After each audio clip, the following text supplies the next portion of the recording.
Pero speaking of Bungo, mga kababayan, na inakala ko itong mga tao na ito na nakapila ho, nag-aantay ng palugaw ni Bungo, mga bossing, speaking of Bungo, nagsasaano na, ano tawag doon?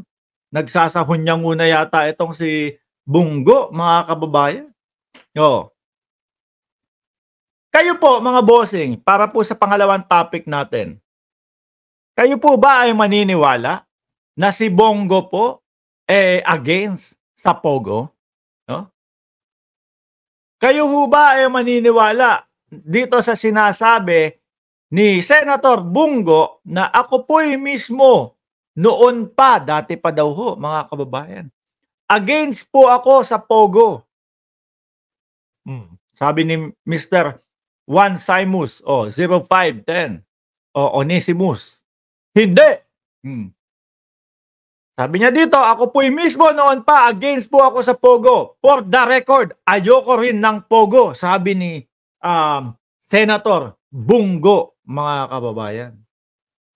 Si Senator Bungo, na naikutan na po ba yung inyong lugar? No? Nung palugaw niya? Nasabitan na po ba yung inyong lugar nung kanyang mga tarpaulin? Na ang sinasabi sa kalsada, mag-ingat po kayo, kada poste yan. Siguro, no, naaliw yung driver. Lintik na yan, ang dami namang pinagpapaskil ni Bongo dito, kada poste, napakarami.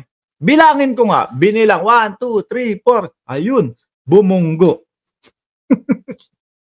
Siya pa, yung kanyang poster pa, ang dahilan ng pagkakabunggo, mga kababayan. Ma'am BMB, Chris Rowe, shout out po sa inyo. Mon Gado, Sir Mark, ask ko lang po, ma-recognize kaya ng Guinness yung kingdom ni Kibs as world largest arena in the world? Hindi pa po natin alam. Talakayin natin sa mga susunod na mga vlog po. Sabi ni Susa Lanzar, Duterte, Bongo, De La Rosa, Ronald, Robin Padilla, protector ng Pogo. Isa-isahin natin. Hindi ko alam kung sino nagsulat ho nito no? Pero nasa ilalim ho, mga kababayan, impact leadership. Galing pala sa impact. Sabi dito, si Bungo daw po, mga kababayan, is bumoto in favor of Republic Act number 10. Republic Act number 11,590, the only law that legitimize Pogo operation. Aba, bumoto. Ba't sasabihin niya, dati pa, ayaw niya pa. Napilitan. Baka naman napilitan lang. No? Baka naman napilitan lang ho, mga kababayan. Sa ilalim nito, si Bungo daw po ay did not sign, hindi pumirma, Committee Report number 136 recommending the gradual phase out o pagpapatanggal, unti-unting pagpapatanggal, no, ng Pogo sa ating bansa. Hindi daw po pinirmahan ni Bungo yon. Paano kaya niya ma-justify itong nasa ibabaw na sinasabi niya? No? Ako po mismo noon pa, against po ako sa Pogo. For the record, ayoko rin ng Pogo. Senator Bongo, during the Senate Committee on Women, Children, Family Relation, and Gender Equality Inquiry into Reports of Criminal Activities in Pogo, September 9, 2024, nung kanyang binigkas ang mga katagang ito. Meron pang isa, tag as panel for Pogo money. Ayan. Si Espenido yata ang nagsabi nun, no? Na yung pera ng Pogo nagagamit din, mga kababayan, doon sa nangyaring laban kontra droga ng dating Pangulong Duterte na umabot ho ng 30,000 ang tegi, mga kababayan. An intelligence fund used in the quota. Grabe, may quota tsaka reward system. Siguro, galing sa Pogo ito. Ito, ilan na tegi mo doon sa listahan na sinulat ni Duterte? Nakatatlo po ako. Eto. Syempre, kapag kagano no, mga kababayan, may perang kapalit. Tapos siyempre iisipin ng ating mga kapulisan, nakategi ka na ng salot sa bayan, may pera ka pa. Bayani pa ang turing sa'yo. Kaso po mga bossing, kung yung listahan na yun, hindi po talaga, kumbaga, hindi ganun ka-accurate na yung mga nakalista doon, totoong may sala po sa pagbebenta o paggamit ng illegal na droga. Kawawa naman ho, di ba? Kawawa naman po, mga bossing. Kung may kota, nakita yung tirik ang mata doon. Tapos papayat-payat, yung pala nagkasakit lang ng 6 na buwan. Bigla sinabi, naku, eto, mukhang addict to ah. Banatan ko nga. Yariin ko nga. Yari na, mga kababayan. Nandiyan na si Tina B. Di ba? Yung quota system at yung reward system nung panahon ni dating Pangulong Duterte, sila Espenido po ang nagsabi niyan, mga kababayan. Nag-trigger sa mga kapulisan para kahit sino na lang yariin. Liza Maloy, Kuya Mark, good evening. Good evening din sa iyo, Liza Maloy. Pare-pareho silang talagang mga bugok, sabi ni Tina B. Yan. Di ba? Ken Catalbas, bossing, makatulog kaya ang anak ng Diyos sa bagong kingdom niya? Ewan natin.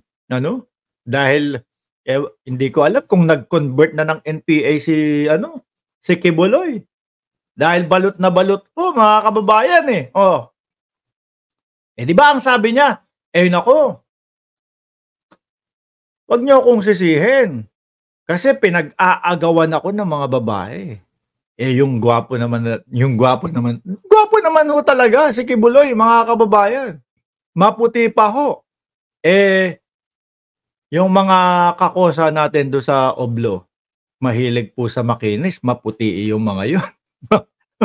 Mga bossing. Hindi ho natin alam kung nahihiya si Kibuloy. Ang tagal-tagal magtago Ang ending dun lang din ho pala, mga kababayan. Ang ending yun lang din ho pala. Mahuhuli din. Huwag nyo kaming paandaran na sinasabi nyong sumuko. Hindi namin kakagatin yan. Para sa amin, arestado si Kibuloy. Para sa international media at mga naniniwala sa labas ng bansa, arestado si Kibuloy. Diba? Pinakita ko naman po sa inyo sa mga vlog. At pati po si DILG Secretary Benhur Abalos. Kalokohan yung sinasabi nilang hindi sa loob ng Kojic compound na huli. Totoo yung sinasabi ni Sec Benhur Abalos, mga kababayan.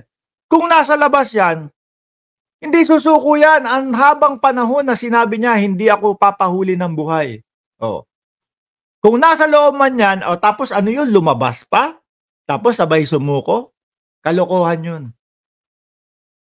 Di ho ba? Sabi ni Russell Chavez, ang brother ko, biktima ng bargaining nung nag-search, walang nakita, tinaniman ng 1.9 gramo ng nag-negative din sa drug test. Sabi ng pulis, aminin na lang para absuelto, nagpiyansa at totoo, may kota.